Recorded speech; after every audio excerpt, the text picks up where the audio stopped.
ang katuparan.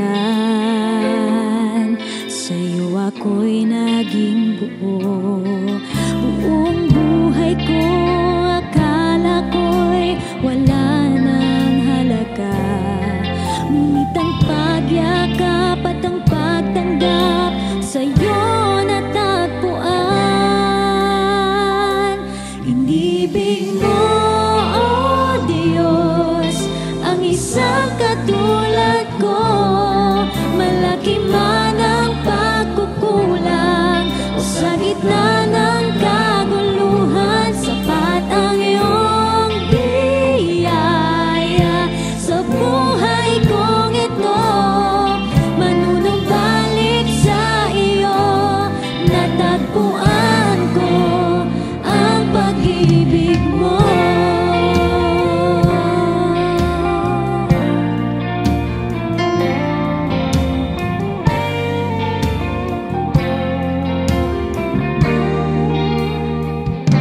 Dakilang pag-ibig sa akin unang nakakita, wala nang pag-asa. Ninais mo akong lumaya kahit kanino o kahit saan, hindi naranasan ang paglilinis na kailangan, ngunit sa'yo'y naramdaman. Inibig mo, oh Diyos, ang isang katulad ko. Malaki man ang pagkukulang o sa gitna ng kaguluhan, sapat ang iyong biyaya sa buhay kong ito. Manunumbalik sa iyo, natagpuan ko ang pag-ibig mo. Hari ng mga hari, Panginoon ng lahat.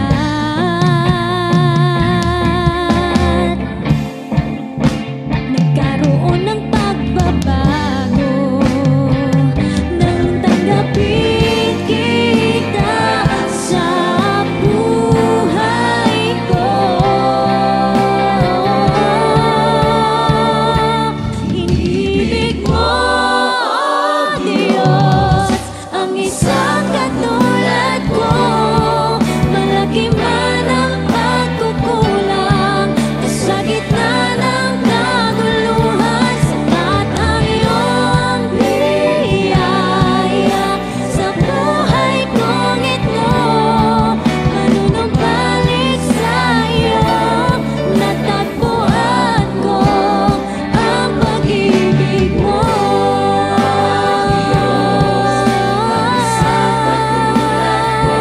Inibig mo,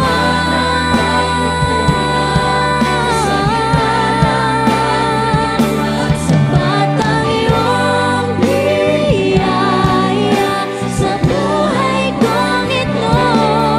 Manunumbalik sa iyo, natagpuan ko ang pag-ibig mo. Natagpuan ko ang pag-ibig mo. Natagpuan ko ang pag-ibig mo.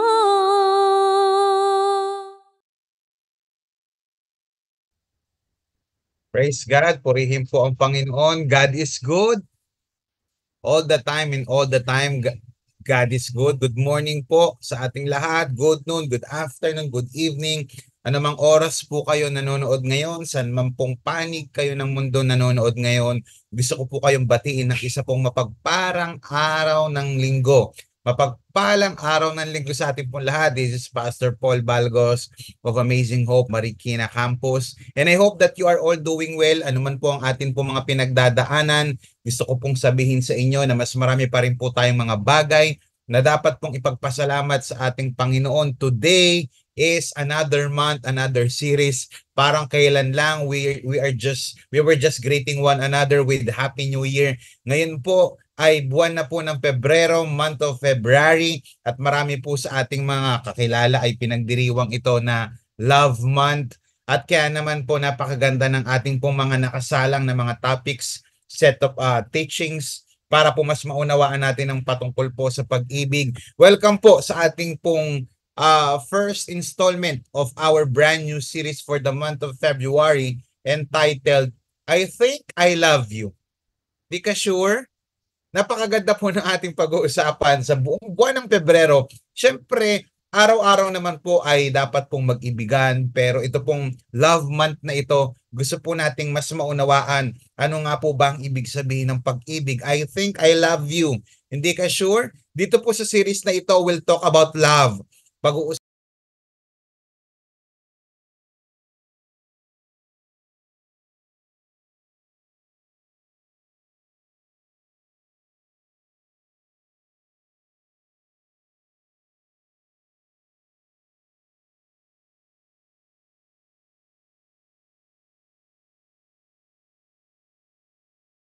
dyan sapagkat we're going to talk about for the whole month of February, we're going to talk about love. Yung kanyang unpredictable at crazy na journey. Lahat po tayo ay nakaranas na ma-in love, lahat po tayo ay nakaranas ng umibig. But don't worry, no? As a church, as a community together, we will explore. Pag-uusapan po natin, i-explore natin itong many twists and turns nitong pag-ibig na to. And we will search for an answer sa ating mga katanungan para magkaroon tayo ng clarity patungkol sa pag-ibig using God's Word. Dito po sa series na ito, we will also talk about how we can understand, maunawaan, at matanggap ang amazing love ng ating Panginoon para maipakita natin ito sa ibang tao. Napaka-importante po ng pag-ibig sapagkat ang pag-ibig importante yan sa buhay natin. Hindi lang sa buhay may asawa, hindi lang sa pagiging nanay, tatay, kundi sa pagiging buhay natin bilang mga Kristiyano. So let's start this series with this verse, no? I want you to open your Bible sa 1 John chapter 3 verse 18. If you are ready right now, paki-type nga sa comment section, I am ready. Come on. Napakaganda ng ating set ngayon virtually. Nakita naman ninyo pulang-pula yan. Yung iba naman may pagka-pink, may pagka-fuchsia, meron din magenta. Something na napakasarap sa mata, but I believe na hindi lang ito masarap sa mata yung mga pag-uusapan natin at yung ating mga nakikita, kundi masarap rin po sa pakiramdam na ma-discover ang tunay na pag-ibig. At mamaya po mas mauunawaan pa natin yan. So 1 John chapter 3 verse 18. Sabi po ng Bible, dear children, don't just talk about love.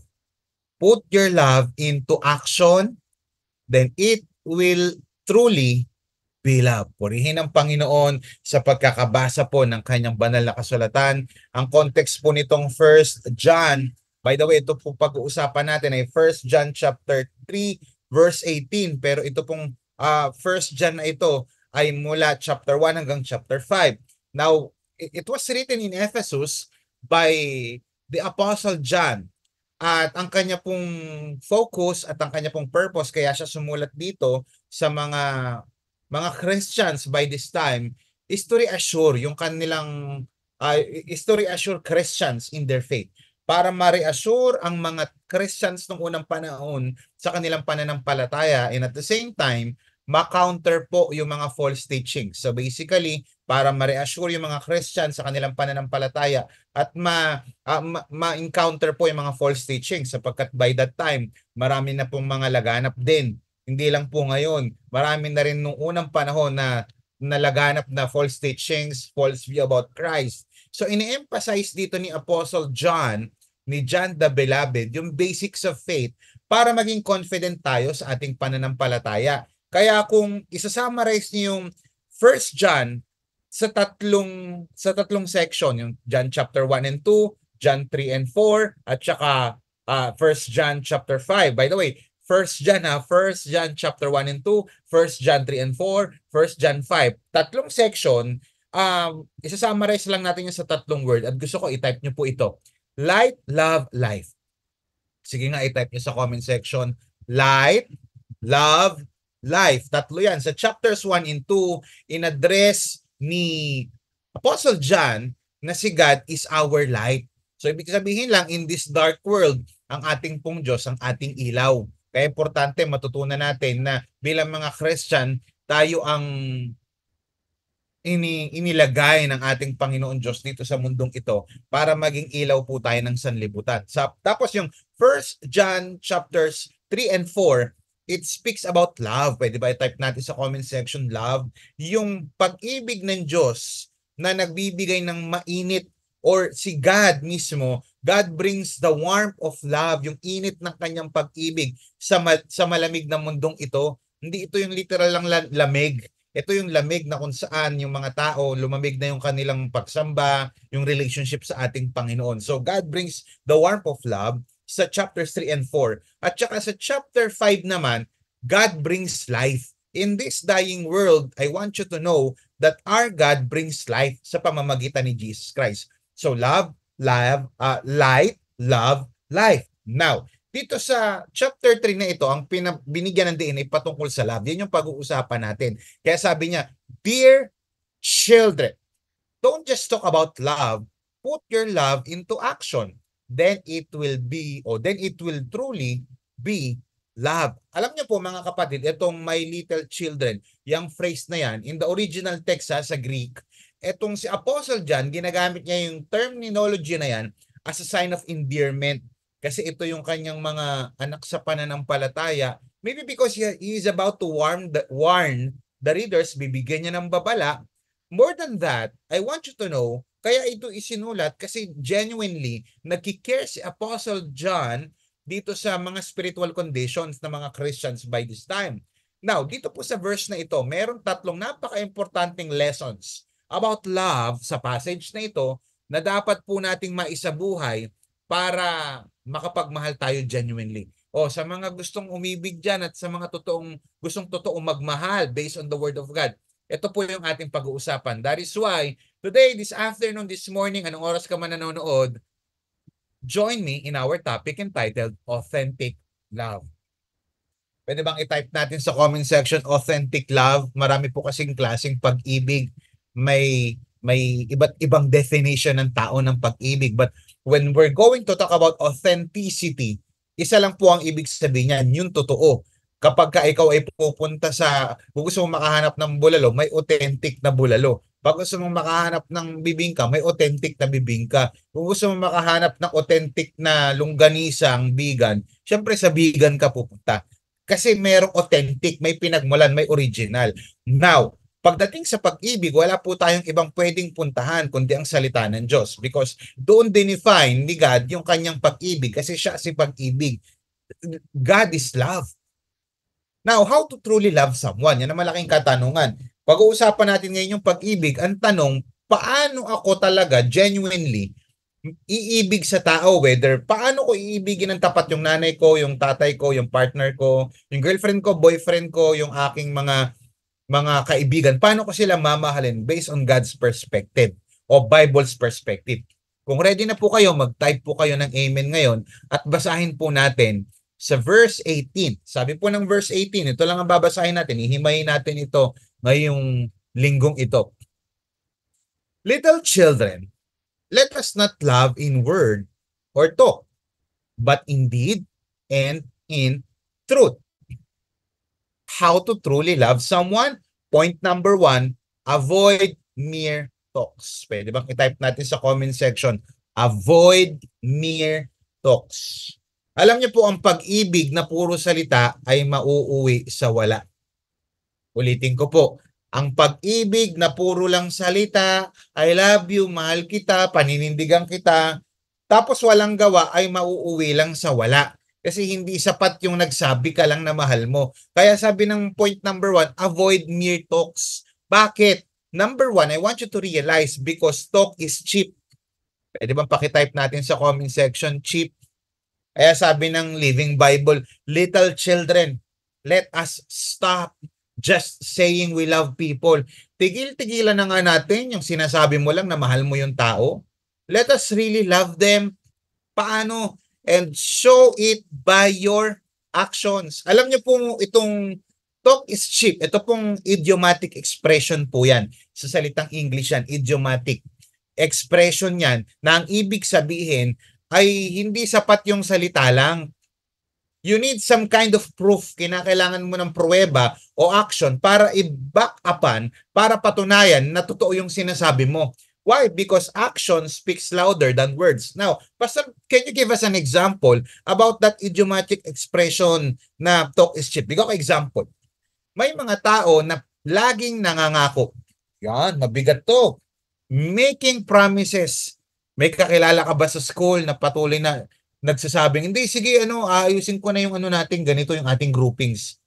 O meron kang kakilala na estudyante na aayusin ko na promise talaga. Tapos hindi naman gagawin. Magtatrabaho na talaga ako ng mabuti, tapos hindi naman magtatrabaho. Sige na, ayusin ko na yung business, tapos hindi naman. Sige na, starting right now, hindi na ako gagastos ng basta-basta. Tapos hindi naman ginagawa.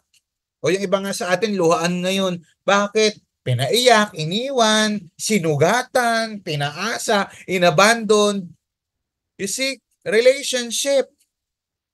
Importante sa isang relationship, whether ito ay sa career, sa school, sa business, sa paghawak ng pera, even sa family, importante yung salita na may gawa. Kasi ang tunay na nagmamahal, hindi lang puro salita, kundi sinasamahan ng gawa. Why? Hindi maganda kapag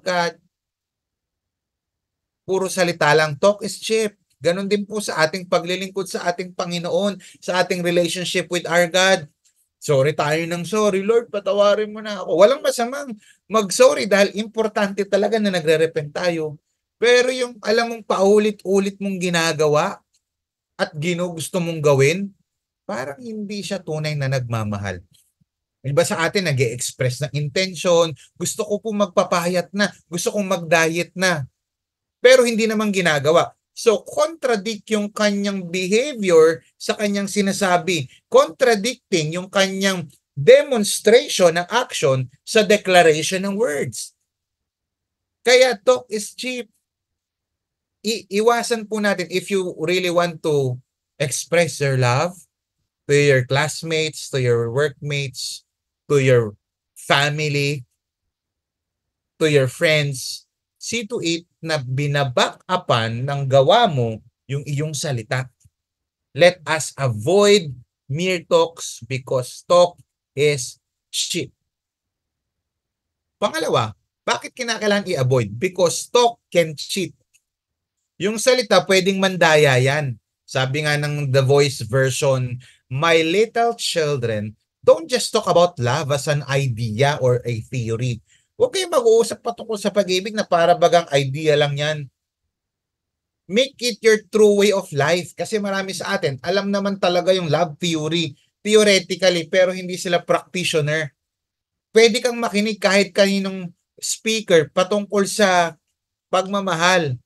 Theoretically, kaya nating i-share yun. But practically speaking, mahirap. Kaya importante, ina-apply natin. Yan ang sinasabi ng salita ng Diyos. Dapat ina-apply natin yung mga bagay na natututunan o dinideclare ng ating mga bibig.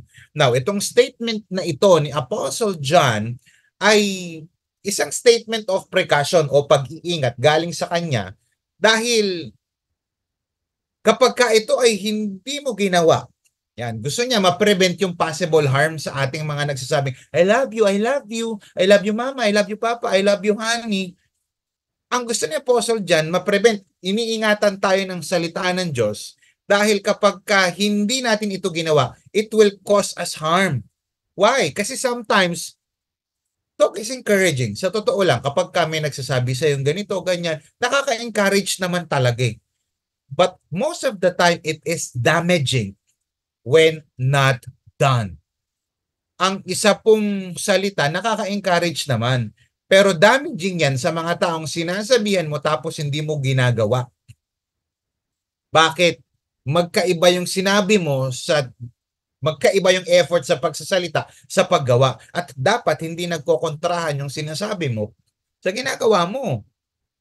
Kaya nga sabi ng verse 17, atras lang tayo saglit. Sabi niya, but if anyone has the world's goods, sabi niya, kung kayo nga, meron naman kayong kahit papanong mga pagpapala, and sees his brother in need, tapos nakita mo yung iyong kapatid na nangangailangan, yet closes his heart against him. Tignan nyo, pag sinabing closes his heart, hindi niya tinulungan. So, ibig sabihin, ang isang taong hindi tumulong, ang isang kamay na hindi tumutulong, hindi naman dahil sa kamay yan, kundi dahil sa puso. Against him, how does God's love abide in him? Paano mo nasabing nasa iyo ang pag-ibig ng Diyos kung meron ka namang pantulong tapos hindi mo tinulungan yung iyong kapatid? Isinara mo nga yung puso mo. Kasi parang wala yung pag-ibig ng Diyos sa atin. Kaya bilang mga Christians, importante, pakinggan maigi, ang pagbukas palad o ang bukas palad na pagtulong ay produkto ng isang pusong bukas sa pagtulong. Uulitin ko po, ang bukas palad na pagtulong ay produkto ng isang pusong bukas sa pagtulong. Makikita niyo po yan sa ating screen. You can, pwede niyo pong screenshot yan para at least makita po ninyo. Ang bukas palad na pagtulong ay produkto ng isang pusong bukas sa pagtulong. Kaya yung mga tao na tumutulong, makikita mo, ba't bukas palad yung kanyang pagtulong? Bakit bukas palad yung kanyang pagtulong sa pangangailangan ko? Bakit? Pakitype nga sa comment section, bakit? Kasi bukas yung kanyang puso. Bakit hindi bukas yung palad niya sa pagtulong? Kasi sarado yung kanyang puso. Everything rises and falls upon our hearts, upon the condition of our hearts. Kapag ayos ang puso, ayos ang pagtulong. Kapag hindi ayos ang puso, hindi ayos ang pagtulong, ang bukas palad na pagtulong ay produkto ng isang pusong bukas sa pagtulong. Now, pinakasimpleng lesson na pwede po nating makita dito, wag ho tayong magbibigay ng mga pangako gamit ang ating mga dila, ating mga bibig. Tapos, in reality, hindi naman po natin gagawin. Why? It will make you guilty. Bakit? Nagsabi ka, tapos di mo gagawin? Guilty ka sa pagsisinungaling. Anong kaso nito? Ang kaso po dyan, hypocrisy. Hipokrito ang isang taong sinasabing nagmamahal siya, tutulong siya, tapos hindi naman niya gagawin. Palakpakan po natin ang ating Panginoon. How to truly love someone? Avoid mere talks. Iwasan po natin yung salita lang ng salita tapos kulang sa gawa. Pangalawang point, sabi ng verse 18, my children, our love should not be only words and talk. No, our love must be real. We must show our love by the things we do. How to truly love someone? Number one, avoid mere talks. Pangalawa, add more actions. Ano yung una? Avoid. Pangalawa, add. Una, iwasan mo yung mga salita-salita lang. Pangalawa, dagdagan mo ng mas marami pang action. You see, personally, ano pa sasabi ko sa mga ganitong klaseng mga tao? I don't trust mere words. I trust more actions. Kaya ako nagtitiwala kung minsan sa puro lang salita tapos walang gawa. Ang pinagkakatiwalaan ko yung kanyang pruweba ng kanyang sinasabi sa pamamagitan ng kanyang gawa. Why? Because real love must be seen. Yung tunay na pag-ibig dapat nakikita. Pwede bang pakitype sa comment section? Nakikita.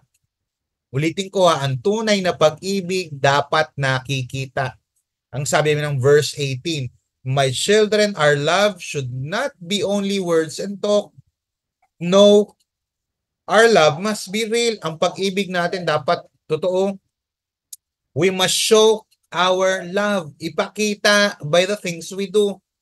Mga kapatid, pakinggan po maigi. Ang pag-ibig ay higit pa sa salita. Ito ay gawa. Ulitin ko po. Ang pag-ibig ay higit pa sa salita. Ito ay gawa. Hindi po ito pasasalita lang. Ang tunay na umiibig, hindi ito yung magaling lang magsalita. Dapat magaling din tayo sa gawa. Kasi may mga ilang tao po na puro salita lamang tapos walang aksyon. Ang standard ng Diyos, pagdating sa pag-ibig, kinakailangan nagmamanifest yan sa action. O kung meron ka mang i-apply ng manifest, di dapat mag-manifest sa buhay mo yung pagmamahal. Kasi ang tunay na nagmamahal, hindi lamang sa salita kundi sa gawa. Now, kinakailangan makita yan sa gawa natin pero dapat ang basis natin ay yung sinasabi ng love ng Bible. Listen, it is important to remember that love is primarily an action word. Ulitin ko po. It's important to remember that love is primarily an action word in the Bible, not an emotion. Sa Biblia po, ang salitang pag-ibig, particularly ang salita pong Griego nito ay agape, yung selfless kind of love, yung pag-ibig ng Diyos. Primarily, action word yan sa Bible. Hindi yan yung feelings, hindi yan emotion na iibigin kita kapag feel ko na. Iibigin kita kapag ganito na. Maraming kondisyones ang pag-ibig ng mundo. I love you pag maputi ka na. I love you kapag graduate ka na ng college. I love you kapag bumait ka na. I love you kapag hindi ka na nagmumura. Hindi po ganoon ang pag-ibig ng Diyos. Ang pag-ibig ng Diyos ganito po. Unang Korinto 13:4 hanggang 7. 1 Corinthians chapter 13 verse 4 through 7. Basahin natin sa Magandang Balita Biblia. Pisahan po natin sa 4. Sabi po ng verse 4, ang pag-ibig ay matyaga at magandang loob. Ang dinefine ni Apostle Paul para sa mga taga-Corinth. Ano ba ibig sabihin ng love? Bakit bigyan ko kayo ng halimbawa? Kasi nagkaroon ng misconception ang mga members po ng church sa Corinth kasi nagkaroon sila ng problema sa immorality. So akala nila ang pag-ibig sex lang, ang pag-ibig kahit kanino, ang pag-ibig kahit anong konsepto, basta masaya ka gawin mo. Pero hindi yun ang ibig sabihin ng Bible. Ang love, ganito po yan. Sabi niya, ang pag-ibig ay matyaga at magandang loob. Nagpe-persevere, matyaga. Hindi mainggitin. Ayun to na. Ang pag-ibig daw, hindi mainggitin. Paano mo malalaman na ang isang tao may pag-ibig ng Diyos? Hindi yan mainggitin. Ano pa? Hindi mayabang. Hindi mapagmataas. Hindi magaspang ang pag-uugali.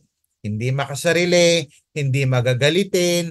O mapagtanim ng sama ng loob sa kapwa. Sabi po sa 6, hindi ito natutuwa sa masama. Ito na. Paano mo malalaman kung makadiyos na pag-ibig? Ito. Paano? Di dapat hindi ka natutuwa sa masama. Pero kapag ka natutuwa ka sa masama, hindi. Basta mahal namin ng isa't isa kahit masama sa inyong mga Christian, gagawin pa rin namin kasi masaya kami. We will do what makes us happy. Ang gagawin namin yung mga bagay na makakapagpasaya sa amin. Tandaan, hindi lahat ng mga bagay na nakakapagpasaya sa iyo ay pag-ibig na yun ng Diyos. Hindi yun. Hindi porkit masaya ka, tama na.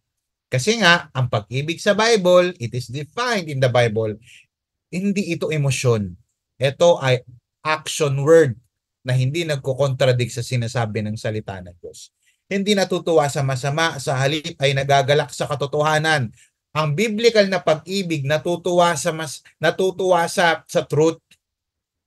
Kapag mali, hindi siya natutuwa. Kahit natutuwa pa yung ibang tao, kung hindi natutuwa si Lord, hindi yun love. Yung iba naman sa atin, gusto lang, ay maputi, crush ko siya. Ay, hindi yan love. It's not love, it's love.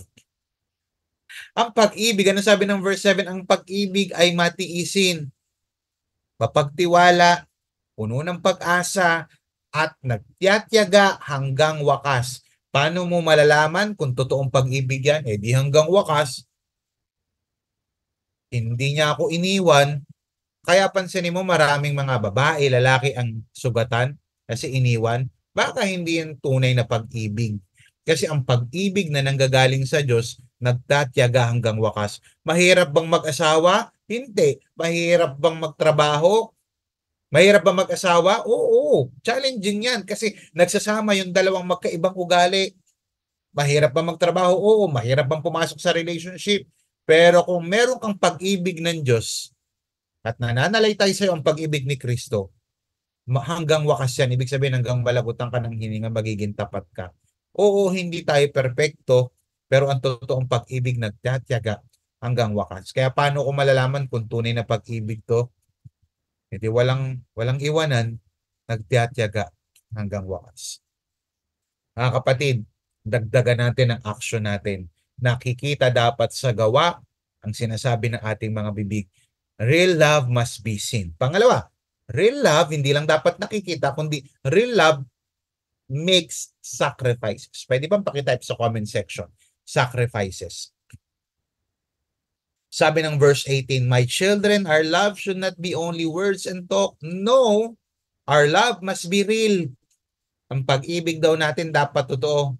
Paano mo ipapakita ito? We must show our love by the things we do.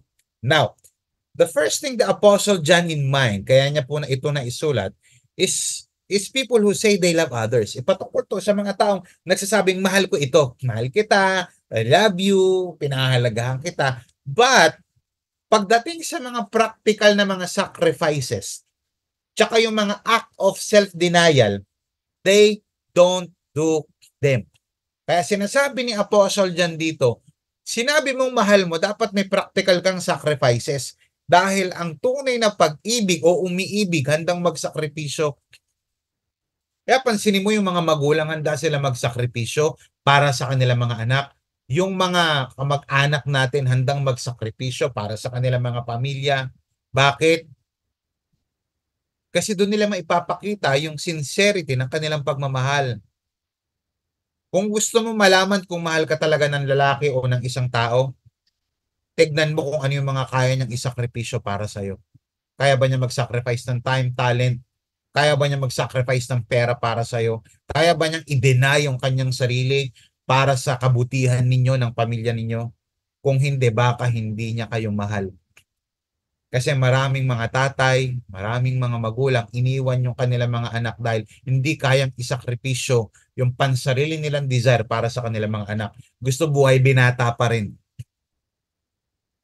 Listen, deeds of sacrifice validates words of love. Gusto mo ma-validate yung pag-ibig mo, mabuboka-boka yung bibig mo, yung mabubulaklak? Tignan mo yung action niya.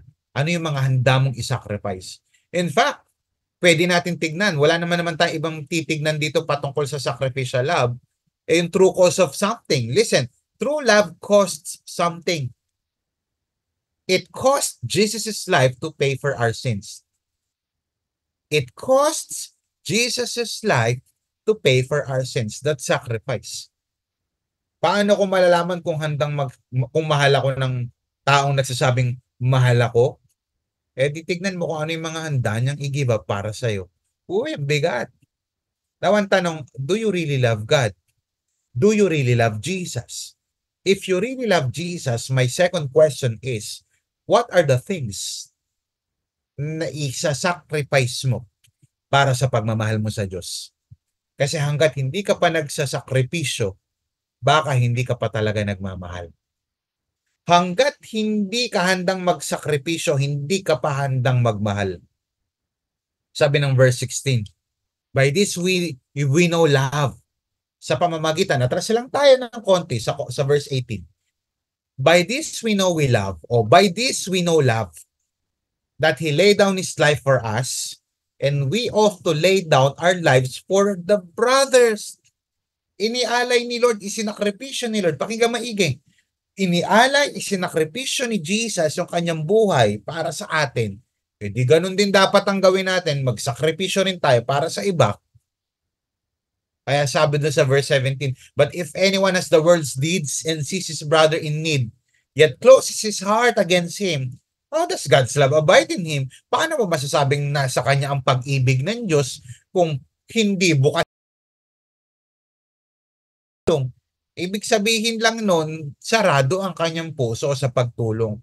Kaya be mindful doon sa mga tao nagsasabing mahal ka nila tapos hindi naman kayang ipakita. Kaya sabi ni Apostle John, dear children, don't just talk about love. Put your love into action, then it will be truly love. Then it will truly be love. Ulitin ko, dapat nakikita sa buhay ang tunay na nagmamahal. Whether ito ay pagmamahal sa pamilya o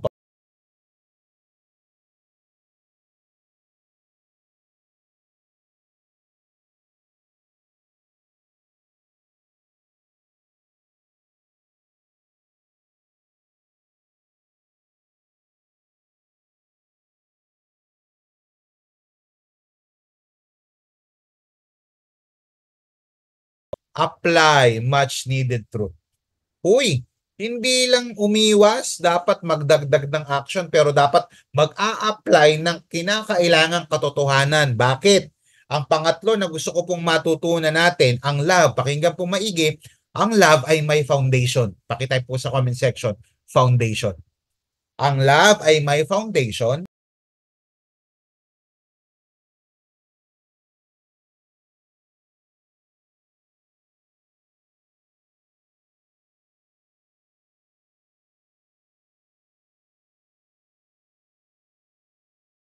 Ang tunay na pag-ibig, ang pundasyon niyan ay katotohanan.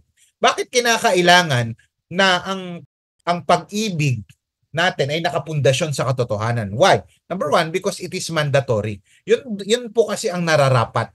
Sabi ng verse 18, our love must be real. It is mandatory, required sa true love ang truth. Ulitin ko po, required sa true love ang truth. Kung tunay ka talaga nagmamahal at ang pagmamahal mo galing sa pag-ibig ng Diyos at hindi kung kanino-kaninong love lang, dapat yan, required yan, nasa katotohanan yan. Kasi ang totoong love, nasa katotohanan. Kaya iwasan natin yung mga matatamis na salita, nakikinig tayo sa matatamis na salita, tsaka yung mga magagandang gawa. Kung hindi ito naaayon sa salita ng Diyos, hindi ito ang totoo. Kaya huwag kang umasa o maniwala sa mga taong salita o sa mga salita ng tao na hindi batay sa salita ng Diyos. Dahil ito ay pawang kasinungalingan at guguho ang sino mang maniniwala sa pag-ibig na ang pundasyon ay hindi si Kristo. Kaya kapag kinokorek po tayo sa mga nagagawa nating mali, dapat matuwa tayo kaysa yung, saan ka mas matutuwa? Sa kaibigan mong itatama yung mali mo, sasabihin yung mali mo, o doon sa classmate mo, sa katrabaho mo na ikukonsintihin ka pa. Hindi, okay lang yan. I'm trying to be nice to you. Ayoko nga i-correct ka. Dapat kung ano lang sa tingin mong tama. Kung ano yung nararamdaman mo, yun ang tama. Ulitin ko, hindi sa emosyon ang basehan ng ating pag-ibig. Proverbs chapter 27 verse 6. Ang sabi po ng salita ng Diyos, you can trust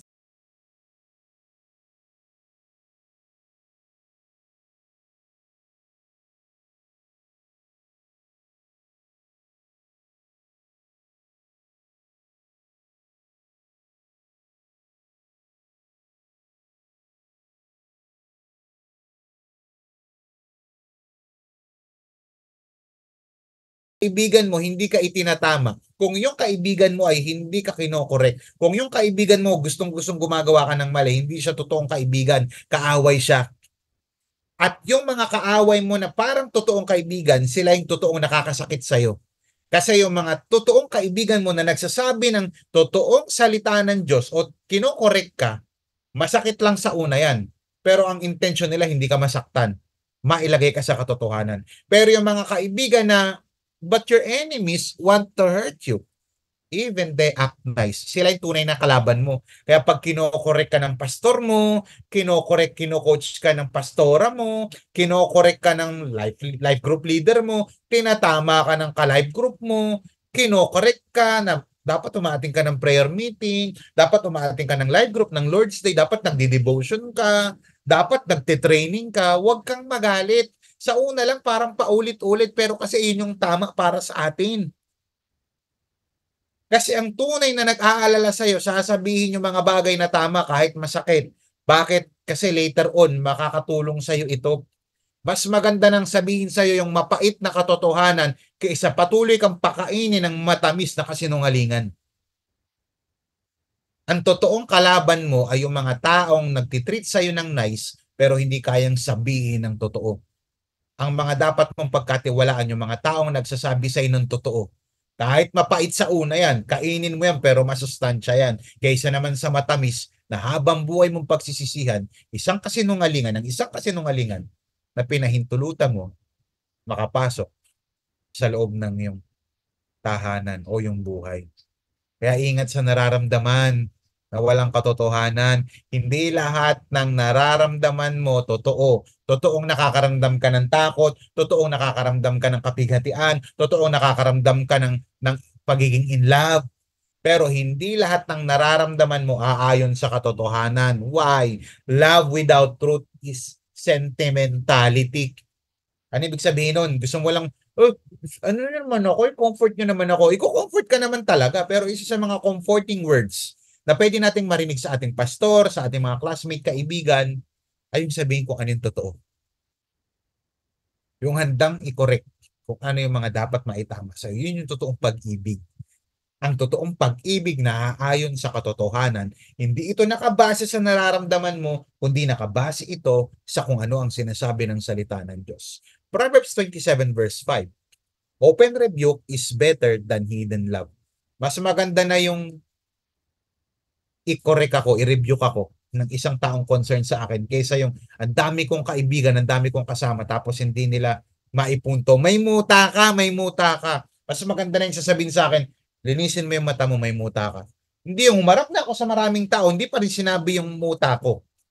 Kaya wag tayo namang mga Christian, wag tayong tira ng tira. Wag tayong gawa ng anumang bagay.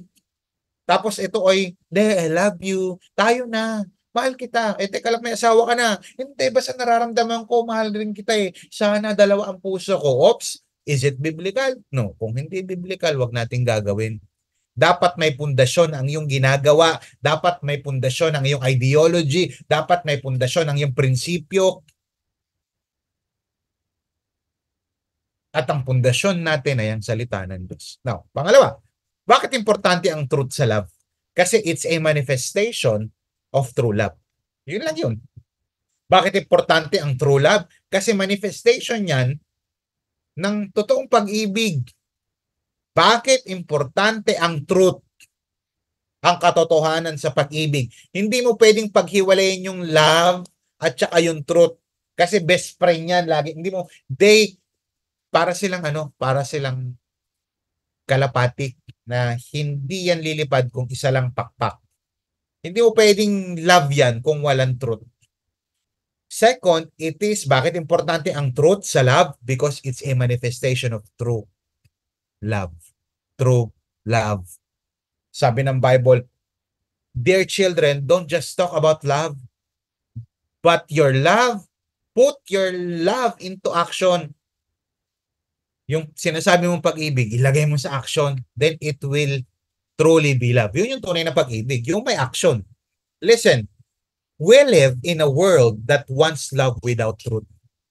Ulitin ko po. We live in a world that wants love without truth. Sa Tagalog po, namumuhay tayo sa mundo na gusto ng pag-ibig na walang katotohanan. Maraming tao ang gusto ng love pero ayaw ng truth. Kung ano yung nararamdaman ko, yun ang truth. Magkaiba tayo ng truth. Uy, teka lang. Kung ano yung nararamdaman mo, yun ang truth para sa'yo. Kung ano nararamdaman ko, ito ang truth para sa akin.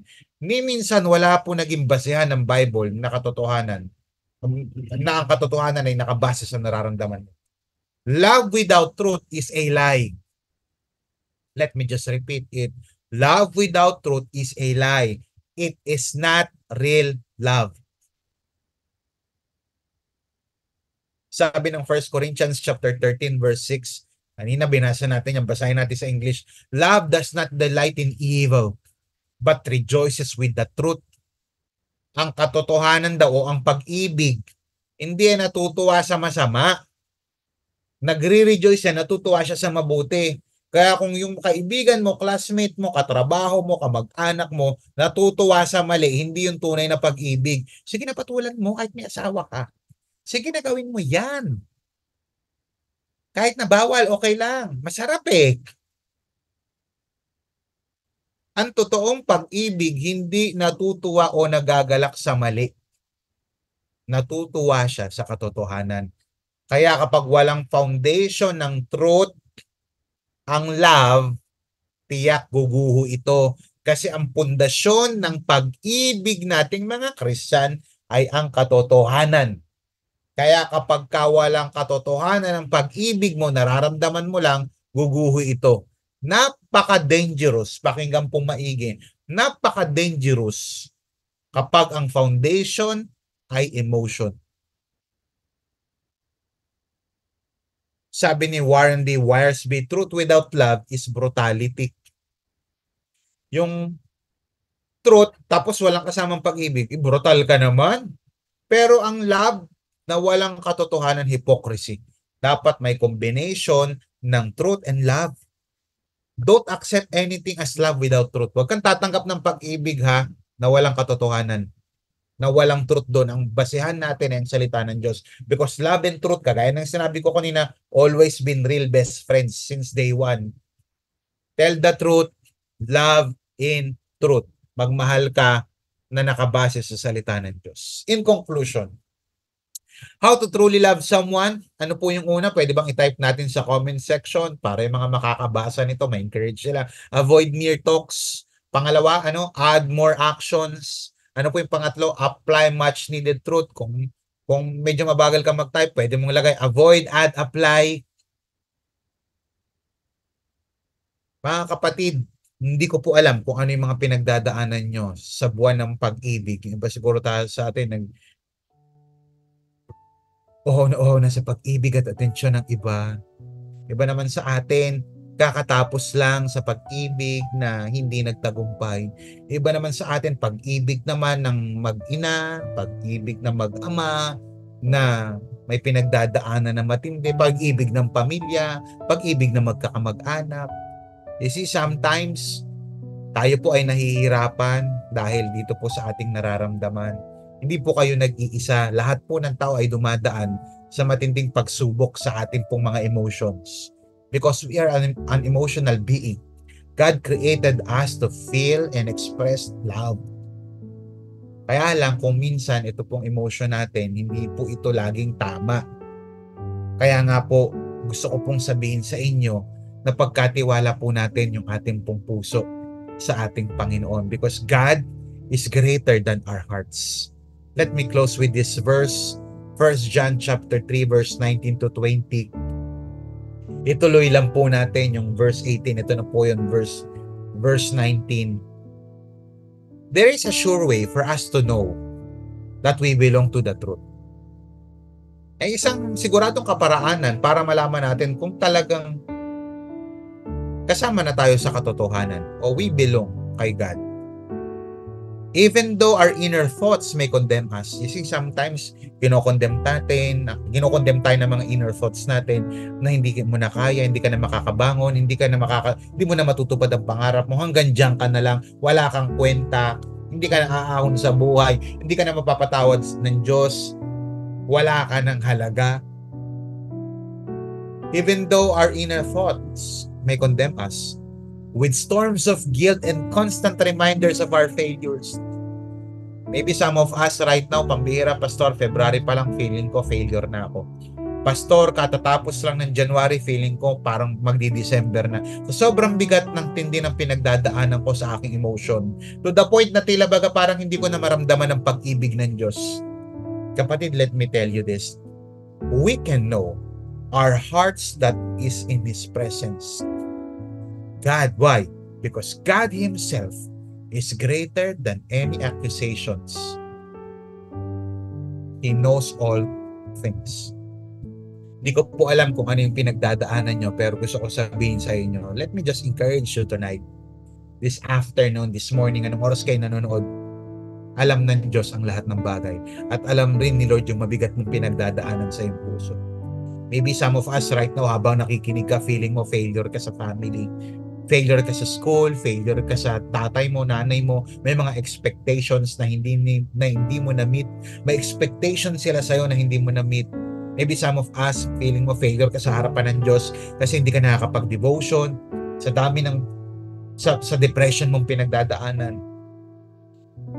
Kapatid, pwede mag-bounce back. Feeling mo failure ka sa harapan ng Diyos kasi hindi ka nakapag-church.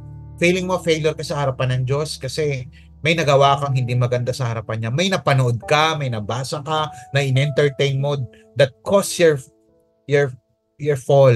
Ikaw ay bumagsak sa iyong purity. Kapatid, gusto ko sabihin sa iyo ngayon, God Himself is greater than any accusations. What am I gonna do, Pastor, right now? Simple lang. Magpakumbaba sa harapan ng ating Panginoon. Let us admit that we are sinners and we need Jesus to save us from our depression, failures, our anxieties, from the sins, condemnation na ginawa natin, kinokondemn tayo ni Satan. Pastor, how can I experience peace? Why don't you consider surrendering your life to Jesus? How can I surrender my life to Jesus, Pastor? God wants you to enter into a meaningful relationship with Him. But how? Simple lang. Admit that you're a sinner. Admit that you cannot save yourself. And apart from God, you are nothing. Pangalawa, believe in the Lord Jesus Christ. Believe on what He has done on the cross. Manampalataya ka. Lahat po tayo ay makasalanan at ang kabayaran ng kasalanan ay kamatayan. Ang good news po, si Jesus Christ ay namatay. Ang pang-apat, pwede kang maligtas laban sa eternal na kapahamakan sa pamamagitan ng pananampalataya kay Jesus Christ. Ang tanong, inaamin mo ba na makasalanan ka? Kung inaamin mo, pwede kang manampalataya ngayon sa ating Panginoon. Repent and believe in the message of the gospel and you will be saved. Hindi lang sa heartache, kundi sa eternal punishment na nakaamba sa atin. Ganun, iyon po ang dakilang pag-ibig, the amazing love of God. Ang dakila, kamanghamanghang pag-ibig ng Diyos ay may isang Hesukristo na namatay sa krus para bayaran ng kasalanan ng tao. Kung ikaw ay nananampalataya kay Jesus at naniniwala ka na ngayon na hindi mo kayang iligtas ang iyong sarili, sabihin mo lang, Lord, inaamin ko ako'y makasalanan, nananampalataya ako sa inyo.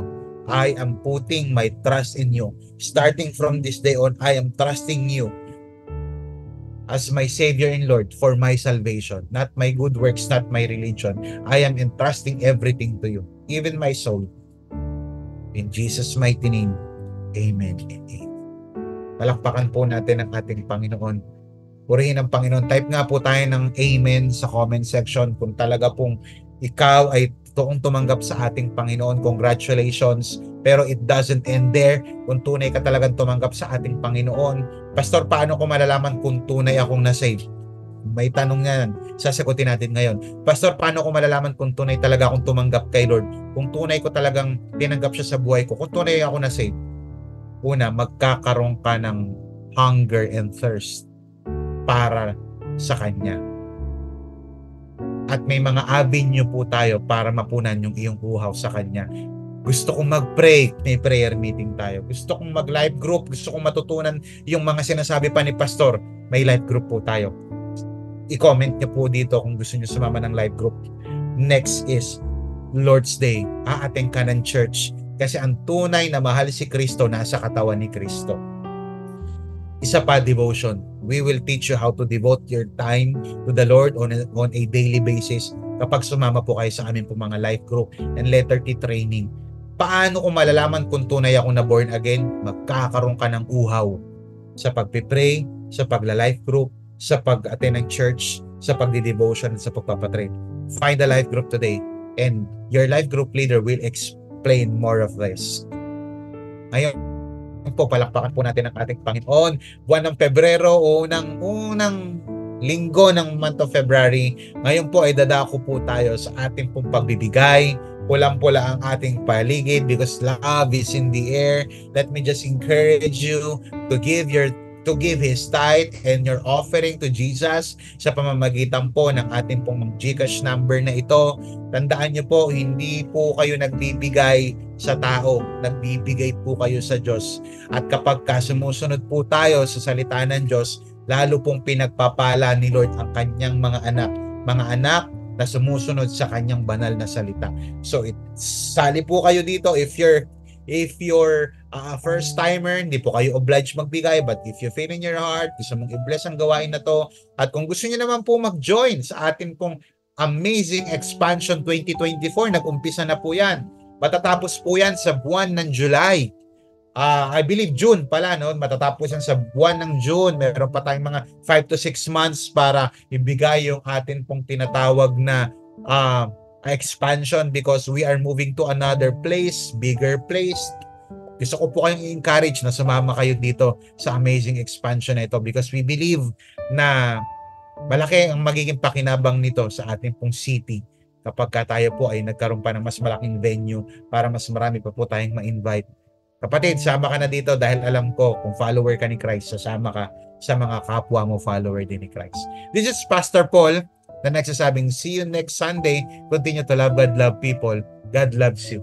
God bless.